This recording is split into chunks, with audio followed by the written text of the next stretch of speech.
Paola, ¿quieres empezar presentándote? Muy bien. Hola, soy Paola Palomera, la madre de Nicolás Piña. Nicolás Piña es un preso político de la revuelta. Él fue detenido el 12 de febrero del 2021 en un contexto de poder apoyar la libertad de los presos. Fue una semana bastante álgida en la cual para poder ponerlos en contexto a ustedes y contarles que esa semana hubieron 3 muertes importantes de personas, una en el norte, de un ciudadano boliviano que llegó preso, llegó muerto, y Carabineros lo fue a dejar a un servicio de urgencia. Luego en el sur fue la muerte de un malabarista, Francisco, por Carabineros. Y acá en Santiago se ahorcó un muchacho en una comisaría, supuestamente con una frazada. Entonces esa semana fue de contingencia álgida en cuanto a términos de visibilizar todo lo que estaba pasando. Y bueno, ya desde el 18 de octubre en adelante ya habíamos empezado a tener conocimiento de chicos que estaban presos, que iban cayendo como en efecto dominó, chicos con trauma ocular también, o fallecidos cuando se vio el comienzo de la revuelta. Y en fin, situaciones que desde el comienzo que empieza esta revuelta se va dando una forma de que fuimos golpeados o violentados sistemáticamente en cuanto decíamos esto no puede ser, ¿qué está pasando? Bueno, ese día fue la detención de Nicolás. Nosotros siempre nos juntamos como familia, aparte de que yo, su madre, andaba con él, habían otras personas que eran nuestra familia, primas, sobrinas, hermanos, cuñadas. Nos juntábamos todos los viernes.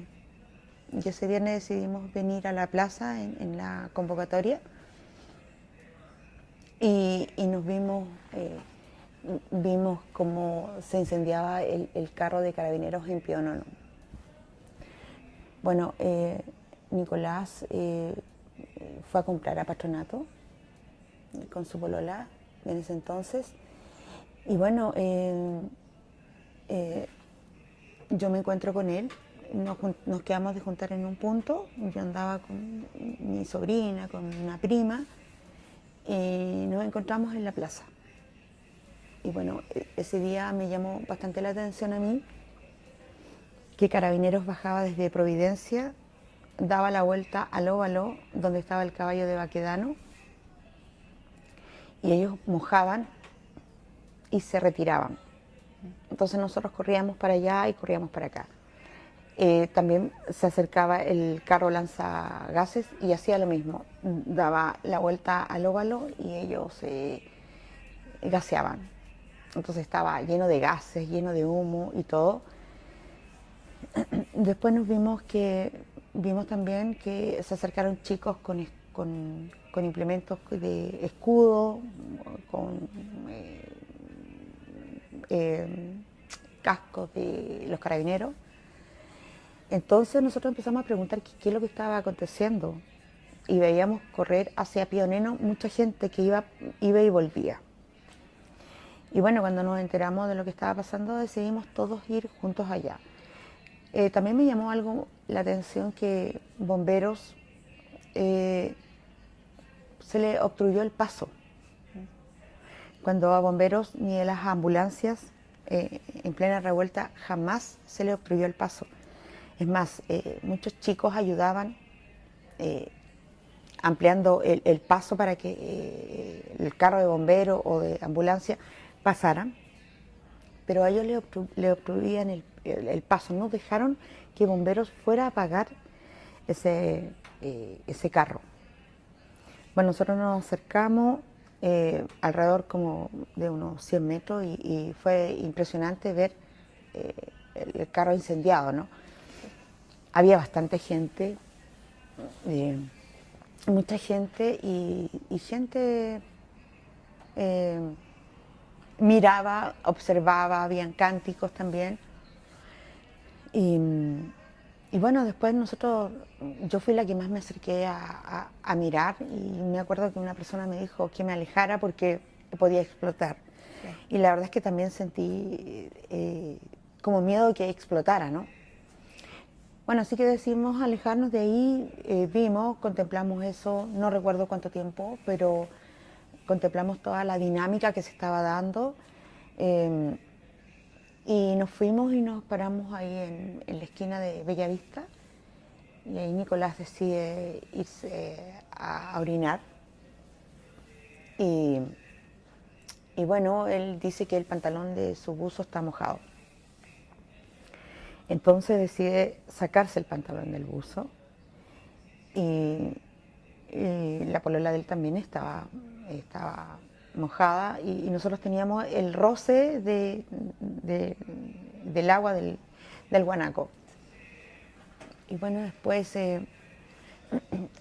recuerdo que había mucha gente en el parque, mucha gente y estaba demasiado oscuro. Bueno, nosotros habíamos querido comprar cigarros antes, pero no teníamos cigarros. Bueno, entonces las chicas deciden ir a comprarse cigarros y ellas cruzaron y nosotros todos cruzamos, cruzó bastante gente también en esa oportunidad. Y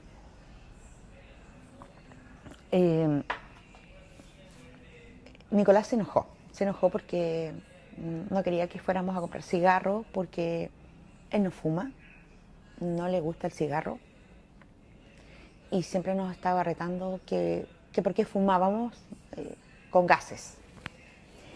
Y bueno, entonces se fue como molesto y yo me fui detrás de él y las chicas fueron a comprar cigarros. Bueno, nosotros nos fuimos caminando y después llegamos ahí a la calle Bombero Núñez. Y Nicolás compró un jugo, me ofreció un jugo, le dije que no, yo estaba pendiente del celular indicándole por dónde íbamos y las chicas nos iban diciendo que también, que ya compraban, iban acercándose a comprar cigarros y que nos juntábamos en la camioneta porque la camioneta de Nicolás había quedado estacionada en las inmediaciones de Patronato. Él y la polola habían ido a comprar a Patronato. Entonces íbamos en camino hacia la camioneta cuando Nicolás cruza la calle en Bombero Núñez con Antonio López de Bello. Él cruza la calle y yo me quedo detenida porque venía un auto a gran velocidad y se para al frente mío. De ahí se bajan 2 hombres. Iban 4, pero se bajan 2 hombres y el auto se va. Era un auto gris sedán. Y ellos caminan haciendo como gesticulando con las manos, algo hacían. Entonces yo tenía el celular en mis manos y los miraba en la actuación que ellos tenían. Me pareció demasiado extraño. Cruzo la calle y le digo, Nicolás, ellos son súpermente extraños. Entonces, claro, pasaron por el frente de Nicolás y ellos caminaban muy rápido. Y uno de ellos cruza por la misma acera, vereda norte, y empieza a tocar las cortinas de un negocio. Era una cortina antigua que incluso tenía hasta unos dibujos ahí, estaba rayada. Habían grafitis y él tocaba la cortina, entonces era extraño la forma que ellos actuaban. Y el otro se quedó escondido. Entonces yo le digo, Nicolás, ellos son extraños, o nos van a asaltar o algo van a hacer. Habían autos también estacionados en la calle. Entonces empezamos a caminar normalmente. Nicolás me vuelve a ofrecer jugo y le digo que no quiero. Entonces se empieza a acercar uno de estos tipos que él tocaba las cortinas y y le obstruyó el paso a Nicolás. Se lo obstruye y Nicolás le dice que qué es lo que pasaba. Entonces le dice, no pasa nada, pasa. Entonces se provoca ese diálogo entre que pasa tú, le obstruía el paso y le hacía como una forma de no dejarlo pasar. Entonces Nicolás se devuelve y hace un gesto como que va a correr. Y ahí es cuando esos tipos se acercan a Nicolás y lo toman del cuello. El que le obstruía el paso le toma el cuello. Y el que estaba escondido se lanza delante de ellos, delante de Nicolás. Y bueno, yo empecé a decirles qué les pasaba, que él era mi hijo, qué estaba aconteciendo con esta situación. Y lo tiran contra unas rejas tipo ACMA. Y Nicolás cae a las rejas y lo afirman del cuello. Y sobre la misma aparece un grupo de hombres, alrededor de entre 8 a 10 personas, indicando a Nicolás que era ladrón, que era Paco. Entonces yo dije, o es ladrón o es Paco. No entendía. Entonces lo afirmaron y estos dos tipos que habían afirmado antes a Nicolás los pasó a recoger una camioneta grande gris que decía 4x4. Y bueno, yo trataba de separarlos, no podía en verdad de separarlos a ellos. Trataba de empujarlos y bueno, Nicolás estaba así, rodeándolo a Nicolás. Y Nicolás de su bananero lo abre y dice, al contrario, yo no soy Paco, yo lo que soy un ingeniero. Muestra tus cédulas, y Nicolás sacó las cédulas, sacó la de él y la de sus hijos también. Y bueno, yo me vi a la derecha, Nicolás, me vi frente a Nicolás y me vi a la izquierda porque trataba de sacarlos y ellos me empujaban, pero ellos nunca me miraron a mí, sino que la vista, siempre con una vista de mucho odio, mucha rabia hacia Nicolás. Le empezaron a pegar en el estómago, le pegaron en la cabeza combos, le pegaron en el oído combos. Entonces yo trataba de luchar con estas personas para decirles, oye, ¿qué les pasa con mi hijo? Y bueno, y aparece, y dentro de este grupo, ellos estaban encapuchados como manifestantes, pero a rostro descubierto. Así que pude perfectamente verles sus caras. Y uno de ellos estaba con una bolsa en el cuerpo, él tenía rapado acá, tenía una antiparra y máscara antigases. Y esta persona era la que más le pegaba a Nicolás en la cara, le pegaba cachetadas fuertes.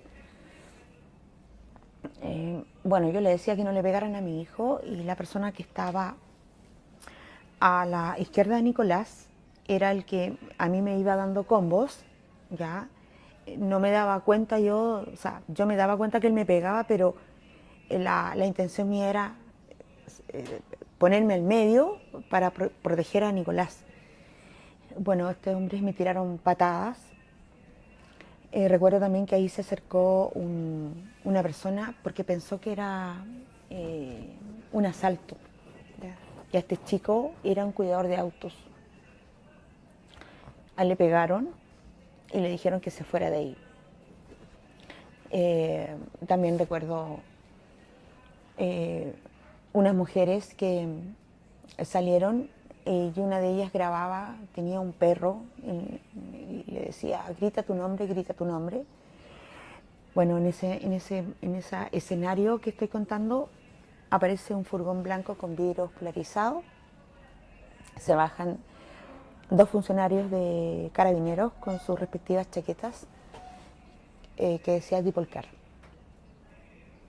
Entonces claramente yo pude ahí en ese instante saber lo que estaba pasando y estos hombres lo empujaban a Nicolás. Nicolás se recogía para evitar que no se lo llevaran.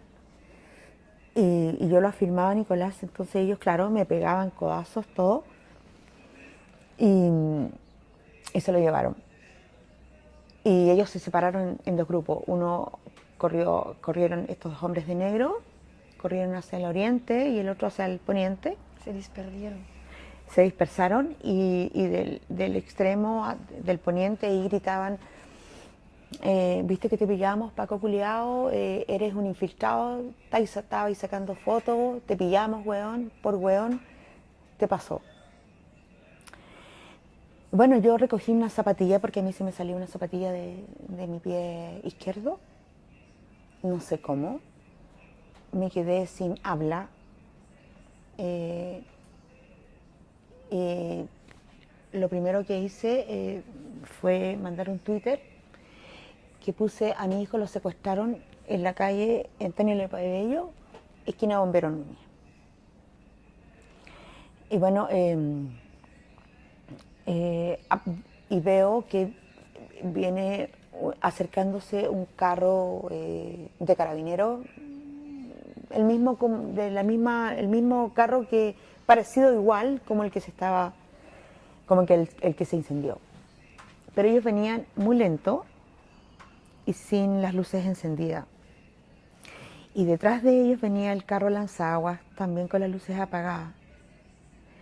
Entonces, claro, yo corrí por la misma acera Vereda Sur, corrí que crucé Bombero Núñez, y ahí trataba de gritar, de desesperar, estaba desesperada, pero pensé que mi hijo iba a ser un detenido desaparecido en primera instancia. Y bueno, me pegué en el estómago, en el diafragma fuerte para poder sacar ese grito, y grité fuertemente y muy largo y empecé a llamar a mi familia, y ellos no me entendían porque tenía la boca tan seca. Y me cortaron en la casa de mi mamá, me cortaron. Entonces trataba de buscar los teléfonos con la gente que yo andaba, con mi familia, y no coordinaba. Hasta que pincho, corto, me acuerdo, y me llaman la polola de Nicolás y yo le digo, se lo llevaron. Y ellas venían por la esquina y me dicen, pero ¿quién se lo llevó? Se lo llevaron los pacos. Y me dice, pero ¿cómo sabes tú que son pacos? Porque se bajaron dos personas que decían en una chaqueta verde institucional, de color institucional, decía Dipolcar. Entonces ellas no lo podían creer, pensaron que era una broma mía. Entonces yo, como corría como en círculo, trataron de calmarme y nos devolvimos por Antonio Lepabello, pero saliendo hacia Bombero Núñez. Ahí me detuve en una bomba de Servicentro y me decían que me calmara. No teníamos agua como para poder hablar yo. Entonces, nosotros siempre, cuando Carabineros hacía esas arremetidas, siempre le poníamos en tiempo real la ubicación de nosotros, porque había que dispersarse. Entonces, claro, yo no me había dado cuenta que Nicolás tenía la ubicación donde iba. Okay. Entonces, claro, la polola me dice, Paola me dice, Nicolás está en la 33. Yo le digo, ¿cuál es la 33? No sabía cuál era la comisaría. Dice aquí comisaría 33, sale la dirección. Y bueno, nosotros cruzamos ahí al parque al frente donde está la embajada de Estados Unidos. Ahí llamamos a un Uber y mientras esperábamos ese Uber, como para irnos hacia la camioneta, pero nos dimos cuenta que él tenía las llaves de la camioneta. Él las andaba trayendo. Me llama el carabinero del OS9, Rodrigo Leiva, Él me llama y me dice que mi hijo está detenido en la comisaría 33. Y bueno, yo le empiezo a decir que por qué lo tenían ahí, por qué se lo habían llevado. Señora me dijo, venga para acá, aquí le explico y traiga ropa. Bueno, y ahí yo me voy a buscarle ropa a Nicolás. Saqué, me pidieron zapatillas, me pidieron polera, le llevé un polerón, le llevé buzo, pero tampoco entendía por qué me estaban pidiendo eso. Y ahí después llegué a la comisaría con toda mi familia y nos encontramos ahí con este carabinero que me entrevista. Yo nunca llegué llorando, mi actitud siempre fue de una mujer fuerte, sólida, porque sabía que, que ellos estaban mintiendo, por supuesto, ¿no? Y, y el carabinero cita de que Nicolás se quedaba allí detenido porque le tenían que periciar las zapatillas y le tenían que hacer otros peritajes. ¿Y de qué lo estaban sospechando? Y me dice, luego él me dice que él estaba siendo acusado de la quema del carro de carabinero. Yo le digo, imposible.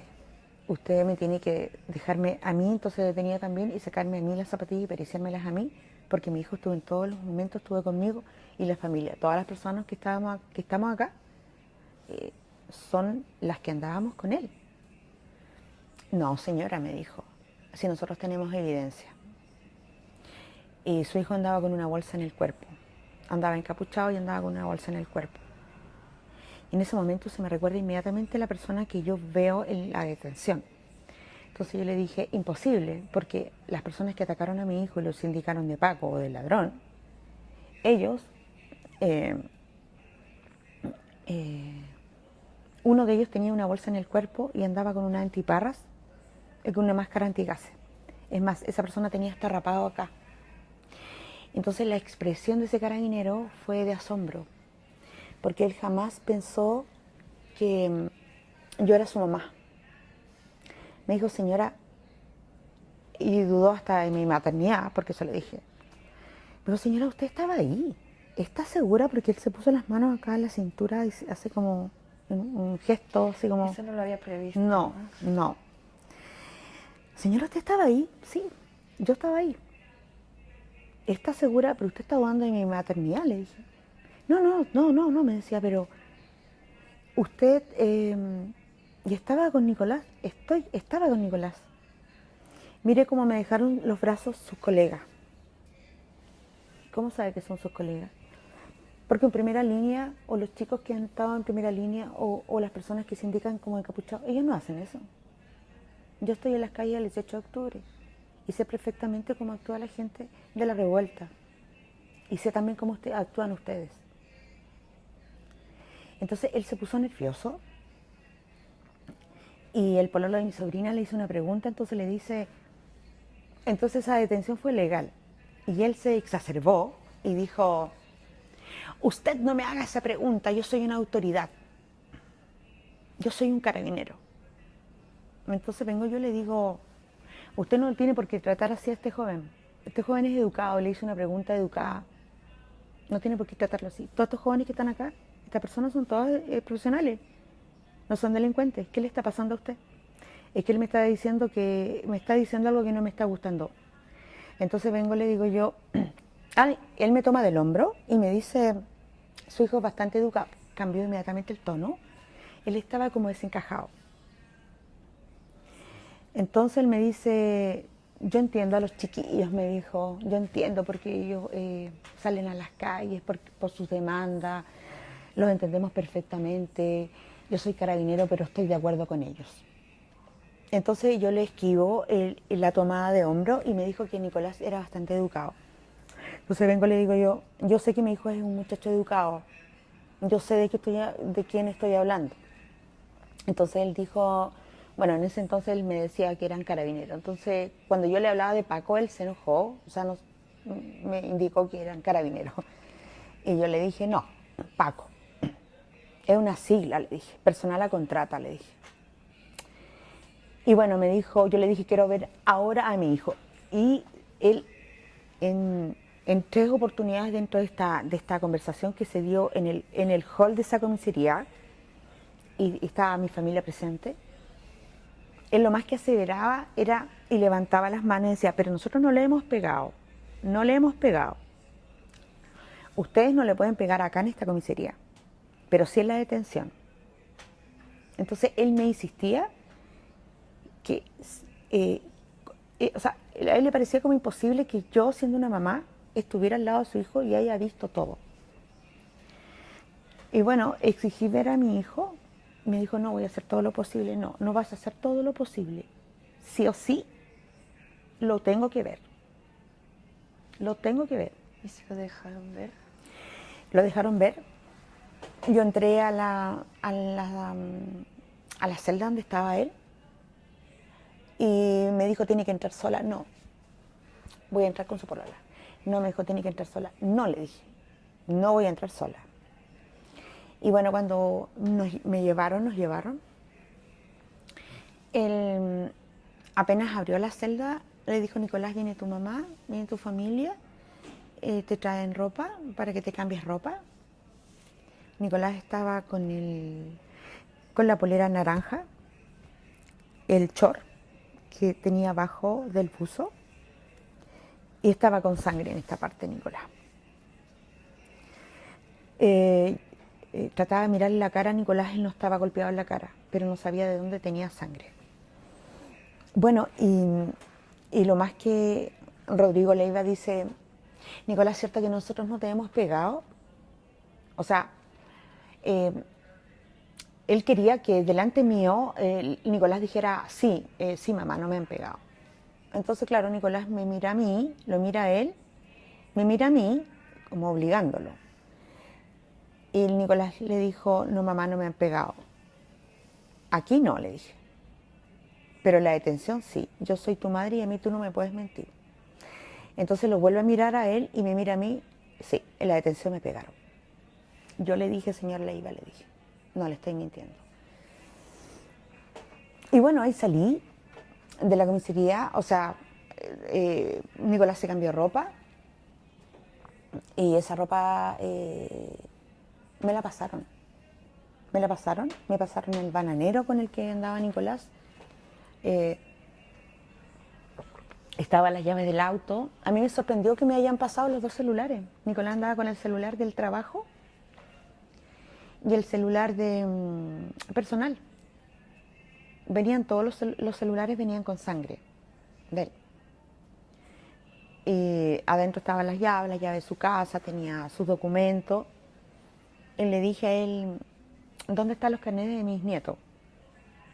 Me dijo, aquí están. Sí, le dije, porque cuando a él le pidieron los carnets, él mostró los carnets, pero a él se los quitaron. Y bueno, los carnets habían llegado primero a la comisaría que Nicolás. Y bueno, me quedé hasta las 3 de la mañana aproximadamente, estábamos en confinamiento. Y ahí pude ver, pude observar, la verdad es que yo no hablaba, solo observaba el comportamiento de todos estos agentes civiles. Me pude empezar a dar cuenta del color de las zapatillas, de la ropa que andaban vestidos. Yo me di cuenta del color y de la ropa y de la vestimenta cuando Nicolás, las personas que afirmaron del cuello a Nicolás. Las caras las tuve al frente, entonces no se me iba a olvidar nunca.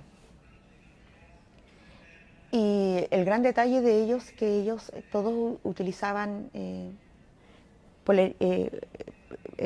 pulseritas rojas en la mano izquierda, o algunos en la mano derecha.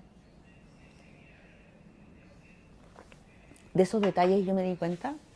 De hecho, Rodrigo Leiva, él estuvo en esa manifestación. Rodrigo Leiva lo único que hace fue ponerse jeans, porque él andaba con short.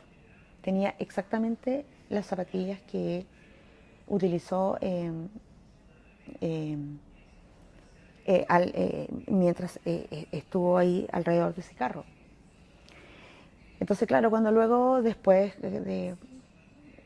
cuando empecé a ver todos esos videos, me di cuenta que muchas personas que estaban alrededor de ese carro eran intramarchas.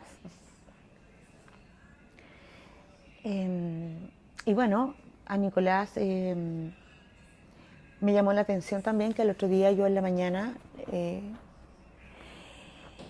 nosotros le llevamos algo para comer, galletas. La verdad es que compramos cualquier galleta y Nicolás no consume dulce.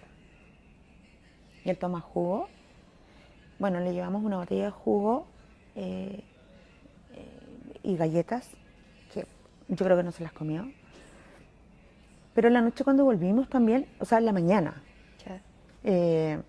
cuando regresamos estábamos a las 7 de la mañana, llevamos también cosas para comer. En la pizarra, en las comisarías siempre hay una pizarra donde están los nombres de los detenidos que van a... están formalizados. Pero no decía el nombre de Nicolás, sino que decía ingeniero. Me llamó la atención eso. Bueno, estaba sentada yo adentro de este recinto, afuera en un patio que hay, o sea, es como un antejardín de la comisaría. Y veo entrar al intramarcha que le pegaba a mi hijo en el oído y que me pegaba a mí. Y lo reconozco. Y bueno, la formalización de Nicolás fue desmedido porque lo pasaron el día sábado alrededor de las 3 de la tarde, 2 de la tarde, a la hora de las noticias del día sábado. La formalización de él. Hay mucha gente que se enteró por esa formalización porque lo vio en la televisión. En el juzgado por Zoom. Y bueno, hicieron una conferencia de prensa. Esta conferencia de prensa salió un capitán hablando.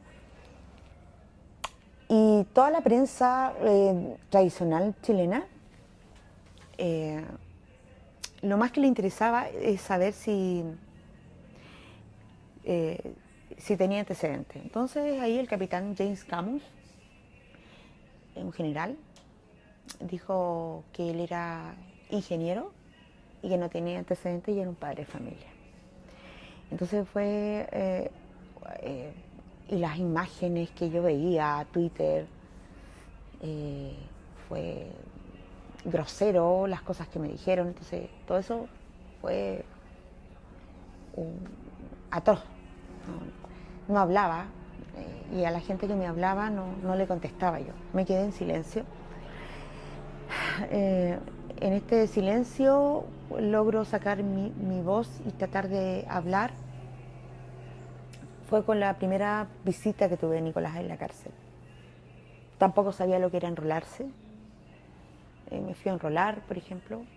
La gente a uno la aconsejaba de tal, entonces, bueno, y en la visita ahí pude abrazar a mi hijo y verlo, y ver lo tremendo que era esto. Bueno, después conversando con Nicolás ese mismo día cuando fui a la visita, a Nicolás no se lo llevaron en un carro de imputado a la formalización. Y a Nicolás se lo llevaron en un auto gris, sedán, particular, escoltado. Inclusive cuando Carabineros, los que iban al lado de él, sacaron un arma y la dejaron encima del asiento. No sé por qué hicieron eso, como poniéndole como una trampa. Y Nicolás estaba esposado. Entonces, incluso Nicolás, dentro de esa comisaría, lo sacaron en reiteradas veces, parándolo, y toda la prensa al frente sacándole fotos. Entonces él sintió miedo más que nada por la familia. Claro. Y sabía que iba a salir en la televisión, pero sintió miedo por su familia, por sus hijos. Y no, finalmente terminaron haciendo este punto de prensa en la misma comisaría, este capitán. como que cambiaron la estrategia para poder visibilizar a Nicolás. Bueno, y ahí empieza todo el camino y el tránsito que tuve que hacer yo. Para mí lo más, creo que lo más difícil, lo más fuerte que me tocó vivir mientras los 13 meses y 7 días o 6 días que estuvo preso Nicolás, fue su encomienda. La encomienda porque Nicolás es vegetariano, adentro se come mal. Si el Estado quiere tenerlos presos, a los muchachos o a quien quieran tener presos, lo mínimo que les tiene que proveer a ellos es una buena alimentación y el agua. Tenían poca agua. Y bueno, me fui juntando con gente, con mamás que yo las había visto en las redes sociales, en algunos videos también, exigiendo la libertad de sus hijos. Y finalmente termino conociéndolas a ellas y con todas estas madres conversando y apoyándonos, me fui dando cuenta que en los casos como más emblemáticos se fueron repitiendo los intramarchas. Y ahí No fue un caso que Nicolás fue detenido de esa forma al final. No. Luego conocí a la mamá del Nico Ríos. Y bueno, ella también me cuenta su historia y otras mamás, las mamás del Hotel Principado, la familia de Francisco Hernández también. Y en todos esos casos se repetían los intramarchas. Recorriendo todo este tiempo, yo tratando, porque me fui convirtiendo como una investigadora. Y cuando de repente sale el video del secuestro de Nico Ríos en el Cerro Huelén, me encuentro con las mismas caras de las personas que habían detenido a Nicolás. Y bueno, sentía que había descubierto, no sé qué cosa, pero claro, uno en los videos de esas madres exigiendo la libertad de sus hijos, pero había una lectura acá en cuanto a las detenciones. Yo por respeto no voy a hablar de cómo los golpearon a los chicos, ni tampoco los voy a nombrar, por respeto a sus familias, pero sí, ellos los torturaron. Los torturaron, entonces es doloroso. Es doloroso. Creo que a Nicolás lo llevaron a contratar lesiones, pero yo creo que todos los otros chicos anterior a Nicolás, creo que a ellos les tocó mucho más duro. En la forma de que fueron golpeados, les produjeron fracturas, no solamente aquí en Santiago, en el norte también. Hay casos impactantes de los relatos de sus madres y uno tiene que callárselo. Duele mucho. Y bueno, ahí ya empecé yo a tratar de visibilizar. Al principio me dio miedo visibilizar a Nicolás, pero después dije no. Nicolás es un buen nombre, un buen muchacho, y no tengo por qué ocultar. Hay una vida detrás de él, hay una historia, hay una historia de sacrificio de nosotros como familia. Así que yo tengo que contar, empecé a contar la verdad y empecé a visibilizarlo. Y, Paula, la revuelta al final vive un cambio de gobierno, ¿no? Porque a un momento como que se cambia y Boric toma la presidencia. Con ese cambio, ¿cambia algo para Nicolás y los otros chicos presos? ¿Habían promesas que esos casos iban a resolverse de una cierta forma? Pero ¿hubo cambio? No. Este gobierno hizo campaña con el dolor de muchas familias. de madres, tías, familias, de muchas familias. Nosotras como mujeres, nosotros y padres también tengo que decirlo, y muchos grupos de apoyo que fueron uniéndose a nuestra causa, siempre buscamos y tratamos de ver todas las aristas y lo más cercano posible a poder liberar a estos cabros en el contexto que se dio, en el contexto político. Y bueno, y se empiezan a acercar gente del gobierno de Boric a tratar de ayudarnos. Bueno, ahí generalmente habían reuniones y hubieron promesas también. Nosotros hicimos una huelga. Y en esa huelga el gobierno del presidente Boric prometió, por ejemplo, el retiro de las querellas, prometió un indulto. Sabemos todo que a algunos muchachos no les iba a servir el indulto. Eso lo sabíamos nosotros. Pero era una forma de liberar también, era en un contexto apetitorio de humanidad. Porque muchos de los muchachos que estuvieron presos son profesionales, aportan ser profesionales y son estudiantes. Habían chicos que se fueron presos al Sename. Entonces, había muchas cosas invisibilizadas. Bueno, ellos prometieron todas esas cosas y no las cumplieron. No las cumplieron cuando el presidente Boric asume ahí en el balcón de la Moneda y dice, lo dice, las querellas van a ser retiradas. No fueron retiradas. Claramente sentí y muchas personas se desilusionaron por todo esto.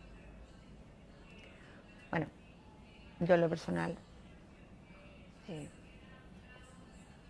soy muy atea, ¿no? Entonces no creo mucho en las promesas y basándome fundamentalmente a esta edad que yo tengo, ya he vivido la mitad de la que ha vivido mi hijo, entonces no voy a creer en este momento promesas incumplidas, menos por esos gobiernos que se dicen que son feministas, que son gobiernos que avalan el derecho humano, pero todavía siguen reprimiendo, absolutamente. Entonces, bueno, ahora con el caso de Nicolás, la gente claramente tiene que darse cuenta que estas querellas no fueron cumplidas. Y que reforzaron de una u otra forma la prisión preventiva. Porque hay jóvenes que estuvieron 8 meses en prisión preventiva, 6 meses, 3 meses, lo que haya sido. Hay un joven que estuvo alrededor de 27, 28 meses en prisión preventiva. Les aplican estas querellas del Consejo de Defensa del Estado, el Ministerio del Interior o la Gobernación, que en ese entonces era la Intendencia, reforzando mucho más la prisión preventiva. Entonces, bueno, no sé cómo podría explicarte ahora de todo lo que tratamos de vivir. Hay mucha desinformación también con respecto a los casos. Los muchachos salen de la prisión preventiva, que lograron salir de la prisión preventiva, pero los casos siguieron abiertos. Sí, en Europa muchas veces se piensa que esos casos están resueltos, pero no es eso. No, hay muchos casos abiertos todavía y que tienen las querellas del Ministerio del Interior. La gente piensa eso, pero y hay que verlo también con el caso de los chicos del indulto. Ellos no son tan libres tampoco, porque ellos les borra, con el indulto a ellos se les borra. Claro, si bien salen de la cárcel de esa zona de sacrificio, pero no son tan libres tampoco, porque ellos tienen una exigencia. Y para los chicos que salieron con indulto, con juicios abreviados, La exigencia es de estar estudiando, estar trabajando y ser evaluado mensualmente. Entonces no son tan libres. En el indulto también. En el indulto, si bien se borra la pena, pero no el delito. Y todos estos cabros los tipificaron con delitos comunes. Había muchos chicos adentro presos también por ley antibarricada. Esa ley que se hizo en el gobierno de la señora Bachelet y que fue modificada como para poder detener el que baila pasa, ley anticapucha, ley antibarricada. Entonces había muchos chicos adentro presos también por esa ley. Entonces la idea era mantenerlos presos y de una u otra forma decirles, esto no lo tienen que hacer. Ir aplicando, porque el Estado aplica la moral, ¿cierto? A lo establecido.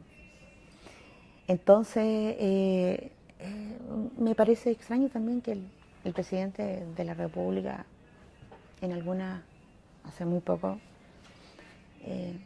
diga que, hablándole a los jóvenes chinos, que había que tener una gota de rebeldía, que había que cuestionárselo todo. Y cuando estos jóvenes dicen, tienen esa gota de rebeldía, ¿cierto?, que salen a las calles por distintos petitorios, se les encarcela. Y aquí hay que decirlo, en la revuelta no volvías a tu casa porque estabas preso, no volvías sin un ojo, o simplemente estabas muerto, como Mauricio Fredes, por ejemplo, Sí, como Cristian Valdebenito. claro. Entonces, de una u otra forma, se violan los derechos humanos aquí en Chile. Y se siguen violando. A Absolutamente. 50 años del golpe de Estado y a 4 años de la revuelta. Eso, al final, en Chile siempre tengo la impresión que todo cambia para que nada cambie, para que las cosas siguen de una cierta forma y que se mantenga las cosas se esconden, los presos siguen presos, no hay realmente justicia. No, ni los presos políticos de la dictadura. ¿Qué diferencia hay entre el preso de la dictadura con el preso de la revuelta? Es un preso político, de igual forma. Y eso también el gobierno muchas veces no quiere admitir que hayan presos políticos todavía en la cárcel. Prefieren hablar de delincuentes o lo que a ellos les gusta decir, presos comunes. Claro, porque el Estado crea presos políticos de conciencia, el Estado crea presos sociales. Yo le llamo presos sociales. ¿Y por qué presos sociales? Porque no son comunes. Lo común es que si estamos exigiendo y saliendo a las calles, exigiendo lo mínimo que el Estado nos tiene que proveer, y no solamente lo mínimo, es un derecho, porque somos sujetos de derecho, nos tienen que proveer educación buena y de calidad, nos tienen que proveer una vivienda digna y una salud digna. Entonces, eso nos tienen que proveer, eso es lo común. Pero el chico que vive en guetos, que vive hacinado, que hay que echar a la mitad de la familia para poder airear la casa, ese chico se encuentra en la calle, ¿cierto? Y viene una persona y le ofrece dinero más fácil. Entonces, ese chico ya se empieza a meter en problemas, empieza a consumir un par de zapatillas, por ejemplo, y empieza a delinquir, y empieza a llevar plata para la casa, y la familia la empieza a normalizar. Sin embargo, hay otras familias también, hay otros muchachos que se endeudan para estudiar y tienen una rabia y una molestia porque ellos ven a sus familias, no las ven Ahora la mamá o el papá trabajan, tú pasas 2, 3 horas en una locomoción para ir y venir. Entonces existe aún deudas con el CAE, por ejemplo. Entonces esos muchachos sienten rabia, porque yo digo, somos pobres, nosotros no somos clase media. La pandemia vino a decirle aquí a la gente que no hay clase media acá. Una persona que es clase media es la persona que tiene un sueldo de 3 millones de pesos y que se gasta 300.000 pesos a 400.000 pesos en el supermercado. Sin embargo, el sueldo mínimo acá es de 450. Entonces no somos clase media, somos clase pobre. Entonces la pandemia nos enrostró eso. Entonces por eso hay presos sociales. Y en el fondo también son presos políticos, también.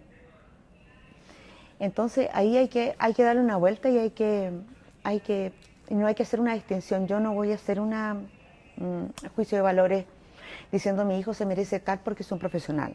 No, no. El otro día me tocó estar con una madre que su hijo estuvo en el Sename. Y él estudiaba en el colegio, era menor de edad y el chico estuvo en el Sename. Y ella leyó una carta de su hijo. Fue muy emotiva, muy significativa, porque un muchacho que tenía 16, 17 años, con una idea, una convicción. Entonces, ese chico que era menor de edad, frente a mi hijo que es profesional, no había ninguna diferencia. Entonces, eso es lo que va creando el Estado.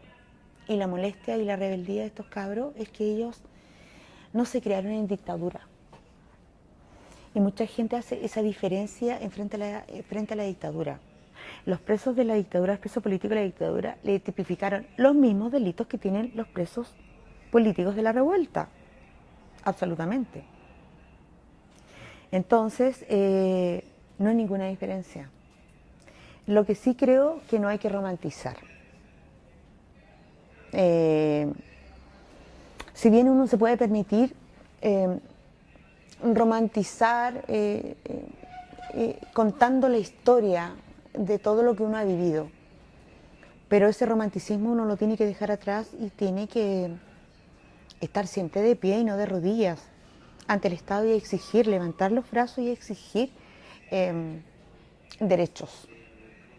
Porque la primera enmienda dice que, de los derechos humanos, dice que todo ser nace libre, en conciencia, en dignidad.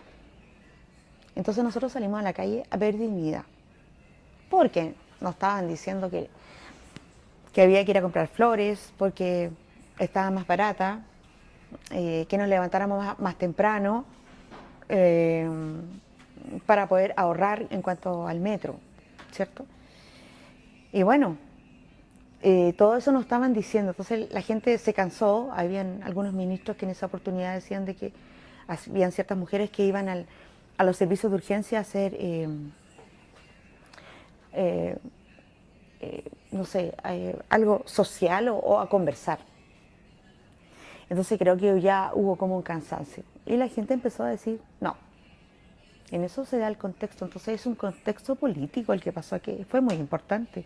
Hay un antes y un después con respecto a la revuelta. Hay que tenerlo muy, muy claro.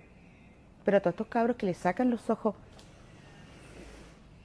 chicas que fueron abusadas también, las mujeres están muy invisibilizadas también con respecto a esto, porque también hubieron empresas políticas, hubieron abusos, violaciones. Entonces, todo esto hay que visibilizarlo ahora, en cuanto a todo lo que les tocó vivir a ellos. No tienen que bajar los brazos, no tienen que quedarse callados. Yo la verdad es que si mi hijo lo hubiese visto, lo veo sin sus ojos, yo como mamá no me lo permito. De verdad que no me lo permito. No. Y menos preso tampoco. Hay que hacer justicia y pedir justicia. Gracias, Paola. No sé si quieres añadir algo, si te parece bien. Sí, con respecto a lo que estamos viviendo ahora. Sí, ¿Sí? ¿Continúo? sí, sí. Bueno, nosotros estamos en una campaña nacional e internacional para empezar a visibilizar todo lo que está pasando con Nicolás. Es importante que la gente lo sepa. Muchos de los muchachos fueron mal condenados. Los terminaron cansando. Y yo como madre, Nicolás es mi único hijo. Y no lo digo con ese romanticismo, ¿no? Pero si yo decido tener un hijo, solamente un hijo porque vi que esta vida era muy cara. Y preferí educar a uno solo, bien educado, para que él fuera un profesional, me busqué 2 trabajos. Y la verdad es que me hice mierda a mi cuerpo. Entonces es importante también que las mujeres puedan levantar campañas en función a sus hijos. Y no solamente porque están presos. Hay mujeres que tienen a sus hijos enfermos y que se tienen que ver la clara idea de hacer bingos. Este es el país de los bingos. Entonces el Estado nosotros nos tiene que escuchar. El Estado no nos tiene que tomar solamente en cuenta por el voto, cuando nos lleva a la urna, como ciudadanos que somos. Entonces a la hora de exigir, de salir, hay que exigir derechos.